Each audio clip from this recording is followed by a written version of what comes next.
জামালপুরে যেতে চাই, কারণ সেখানে 5টি আসন রয়েছে জামালপুরে এবং আমাদের সহকর্মী আমাদের জন্য অপেক্ষা করছেন সাগর ফরাজি। একটু দেখে আসতে চাই নির্বাচনের আগে এই জামালপুরের যে আসনগুলো আছে সেখানকার কি চিত্র সাগরের চোখে ধরা পড়ছে। সাগর, আমরা যেমনটি বললাম যে প্রচারণা শেষ হয়ে গেলে যেহেতু আর একদিন বাকি থাকে মাঝখানে, অর্থাৎ কালকের সময়টা বাকি আছে, শেষ সময়ে কোনো ধরনের বিশৃঙ্খলা আপনার চোখে পড়েছে কিনা?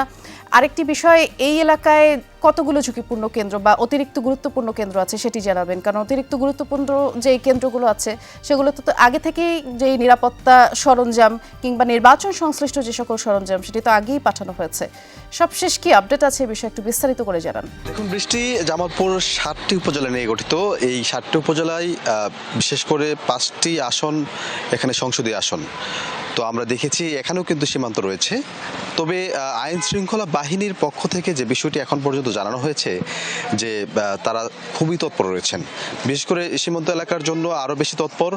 আর নির্বাচন যে এই যে দীর্ঘ সময় প্রচারণা হলো, এর মধ্যে প্রার্থীরা নানা প্রতিশ্রুতি দিয়েছেন, ভোটারও নানা কথা বলেছেন, তবে এখন পর্যন্ত তেমন কোনো বিশৃঙ্খলা আমাদের চোখে পড়েনি।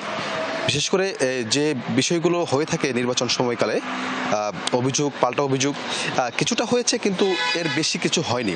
আমি যদি আইন শৃঙ্খলার ব্যবস্থা পুরোপুরি যদি আপনাকে জানাতে চাই যে যে বিষয়টি আমাদেরকে জেলা প্রশাসনের পক্ষ থেকে জানা হয়েছে, রিটার্নিং কর্মকর্তার পক্ষ থেকে জানানো হয়েছে, এখন পর্যন্ত ঝুঁকিপূর্ণ কেন্দ্র 334টি, অর্থাৎ জেলায় যে 623টি কেন্দ্র রয়েছে এর মধ্যে অর্ধেকেরই বেশি ঝুঁকিপূর্ণ। এই ঝুঁকিপূর্ণ কেন্দ্রগুলোর জন্য যে ব্যবস্থা গ্রহণ করা হয়েছে, মূলত সিসিটিভি ক্যামেরা প্রত্যেকটি কেন্দ্র দেওয়া হয়েছে। পাশাপাশি যেখানে যে কেন্দ্রগুলো আরও অধিক ঝুঁকিপূর্ণ মনে হচ্ছে সেখানে পুলিশের যে উপস্থিতি সেটি বাড়ানো হয়েছে।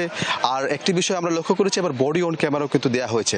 সব মিলে যদি বলতে চাই, সার্বিকভাবে কিন্তু বেশ নিরাপত্তা দেওয়া হয়েছে এবং পাশাপাশি সেনাবাহিনী, বিজিবি এবং আনসার সদস্যরাও মাঠে থাকবে। আইন শৃঙ্খলা বাহিনীর সদস্যরা তৎপর থাকবে, সেটি আমরা শুরু থেকেই জানাচ্ছিলাম। অনেক ধন্যবাদ।